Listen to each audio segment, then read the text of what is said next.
여러분, 환영합니다. 오늘 해설 시간에는 정말 흥미로운 주제를 다뤄볼 건데요. 성경 역사상 가장 강력하고 장엄하지만 솔직히 우리가 그 진짜 의미를 잘 모르고 그냥 쓱 지나치는 호칭이 하나 있습니다. 성경 읽으시면서 한 번쯤은 무조건 보셨을 텐데 이 단어 속에 사실 엄청난 우주적 비밀이 숨겨져 있거든요. 바로 궁극의 우주적 사령관이라는 놀라운 정체성을 담고 있는 호칭입니다. 이게 도대체 무슨 뜻인지 지금부터 아주 명확하고 재미있게 확 풀어드리겠습니다. 자, 그럼 본격적으로 한번 파헤쳐 볼까요? 숫자 280. 여러분, 이 거대한 숫자가 대체 무엇을 의미할까요? 놀라지 마세요. 이 숫자는 오늘 우리가 다룰 바로 그 엄청난 호칭, 만군의 여호와가 구약 성경에 등장하는 횟수입니다. 무려 280번이 넘게 나와요. 대단하죠? 어떤 특정한 호칭이 이렇게 압도적으로 많이 쓰였다는 건 성경의 저자들이 이 개념을 그만큼, 아니 절대적으로 중요하게 생각했다는 확실한 증거입니다. 그냥 흔하게 붙이는 수식어가 아니에요. 하나님의 성품과 능력을 제대로 이해하기 위해서 절대 놓쳐서는 안 될 핵심 키워드란 뜻입니다. 자, 그렇다면 이 호칭의 진짜 뜻이 뭘까요? 히브리어 원문을 보면요, 이 단어는 여호와 체바오트라고 발음합니다. 아마 이 단어의 본래 의미를 아시게 되면 그동안 여러분이 가지고 계셨던 그저 한없이 부드럽고 온화하기만 한 신의 이미지가 와장창 깨질지도 몰라요. 여기서 체바오트라는 말은 굉장히 군사적이고 우주적인 의미를 꽉꽉 담고 있거든요. 말 그대로 하늘과 땅의 모든 군대를 지휘하시는 통치자 하나님이라는 뜻입니다. 눈에 보이는 것, 보이지 않는 것 할 것 없이 온 우주의 모든 자원을 직접 거느린 최고 사령관. 정말 상상만 해도 압도적이고 역동적인 정체성 아닌가요? 여기서 정말 진짜로 흥미로운 포인트가 하나 있는데요. 바로 이 두 단어가 만들어내는 기가 막힌 대조입니다. 한번 쪼개서 볼까요? 먼저 여호와는 스스로 있는 자라는 뜻이죠. 자기 백성과 맺은 약속을 끝까지 지키시는 아주 친밀하고 신실하신 분을 나타냅니다. 그런데 뒤에 붙은 체바오트는요, 히브리어 차바의 복수형인데 무한한 군대와 정말 상상을 초월하는 우주적인 자원들을 다 합쳐서 부르는 말입니다. 이 완전히 달라 보이는 두 단어가 딱 결합했다는 건 무슨 뜻일까요? 맞습니다. 우리와 아주 친밀하게 1대1로 관계를 맺으시는 그 따뜻한 하나님이 동시에 손가락 하나로 온 우주를 쥐락펴락할 수 있는 막강한 파워를 가지신 분이라는 거죠. 이 아름답고도 경이로운 반전 매력, 정말 대단하지 않나요? 자, 이제 스케일을 확 키워보겠습니다. 청교도 주석가들은 하나님이 직접 지휘하시는 이 엄청난 군대를 크게 세 가지 영역으로 나누어 설명했는데요. 그 첫 번째 군대가 바로 영적 세계에 있는 천군 천사입니다. 이거 그냥 날개 달린 천사 몇 명을 말하는 게 아니에요. 하나님의 명령이 떨어지면 단 1초의 오차도 없이 즉각적으로 움직이는 셀 수 없이 거대한 영적 세력들의 정규 군대입니다. 창세기에 보면 야곱이 영적인 눈이 번쩍 뛰어서 이 거대한 하나님의 군대를 보고 마하나임이라고 불렀던 사건 다들 아시죠? 네, 바로 그 압도적인 영적 군대의 총사령관이 여호와 하나님이시라는 겁니다. 그럼 두 번째 군대는 뭘까요? 이번엔 스케일이 진짜 우리의 상상력을 훌쩍 뛰어넘어서 우주 끝까지 커집니다. 두 번째 군대는 다름 아닌 우주와 자연 만물 그 자체입니다. 밤하늘에 떠있는 그 수많은 별들, 이글거리는 태양, 달, 그리고 이 지구상에 숨쉬고 있는 모든 피조물들이 전부 그분의 지휘를 받는 부대원들이라는 뜻이에요. 우주 공간에 끝없이 흩뿌려진 별들의 개수를 직접 세시고 심지어 그 별들 하나하나의 이름을 부르면서 통제하신다니 이게 말이 되나요?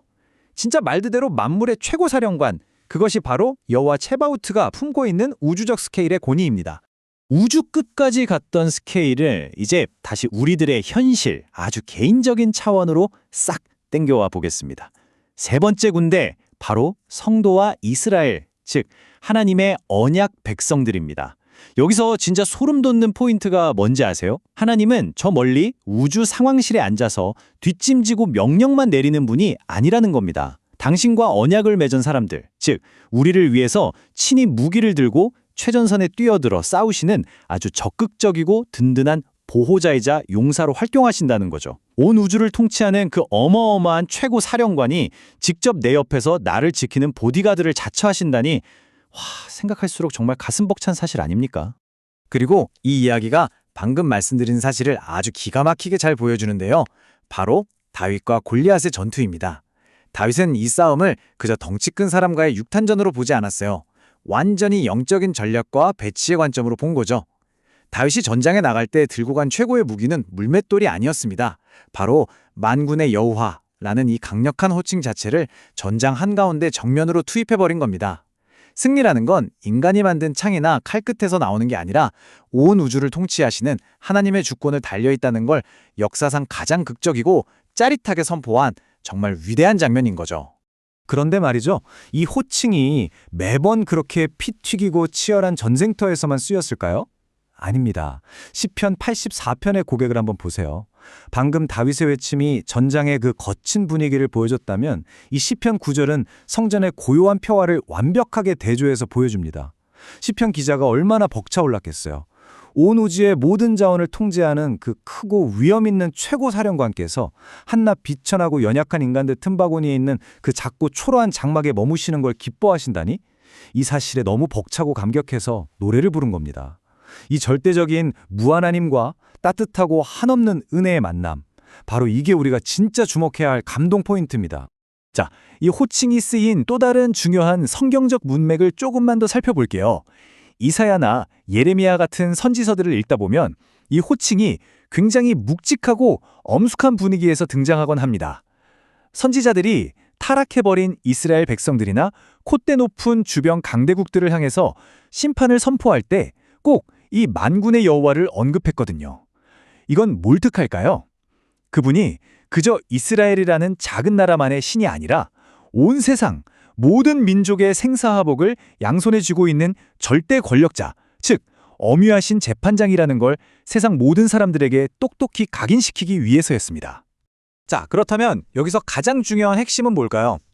이 거대한 우주적인 이야기들이 오늘날 지금 이 순간을 살아가는 우리의 팍팍한 일상, 우리의 신앙과 대체 어떻게 연결되느냐 하는 겁니다. 개혁주의와 청교도 신학은 이 호칭에서 완벽한 하나님의 절대 주권을 발견했어요. 생각해보세요. 온 우주의 군대를 전부 동원해서라도 나를 지키신다는 사실, 이것만큼 세상의 그 어떤 권력 앞에서도 쫄지 않게 만드는 확실한 안전과 위로가 어디 있겠습니까? 종교개혁자 마틴 루터가 그 끔찍하게 힘들었던 영적 전쟁의 한가운데서 작곡한 아주 유명한 찬송가 있죠? 내 주는 강한 성이요. 여기서 루터가 왜 그토록 만군의 주를 목청껏 강조했는지 이제 아시겠죠? 이 사실 하나만으로도 우리가 매일매일 치러내는 영적 전투에 말도 안 되는 엄청난 용기가 생기는 겁니다. 자, 여러분. 오늘 우리는 만군의 여호와라는 이름 속에 숨겨져 있던 아주 광대하고 다정하면서도 너무나 역동적인 사령관의 진짜 모습을 깊이 있게 파헤쳐 보았습니다. 어떠셨나요? 평소에 무심코 지나치던 그 흔한 단어 뒤에 이런 우주적인 스케일이 숨어 있었다는 걸 알고 나니까 이제 성경이 조금 다르게 훨씬 더 입체적으로 보이지 않으신가요? 그렇다면 여기서 마지막으로 아주 흥미로운 질문 하나 던져볼게요.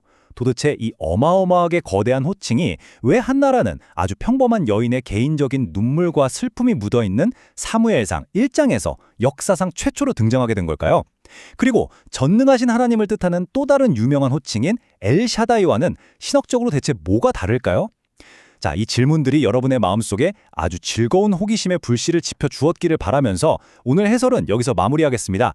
다음 시간에도 여러분을 깜짝 놀라게 할 깊고 흥미로운 이야기로 다시 찾아오겠습니다. 감사합니다.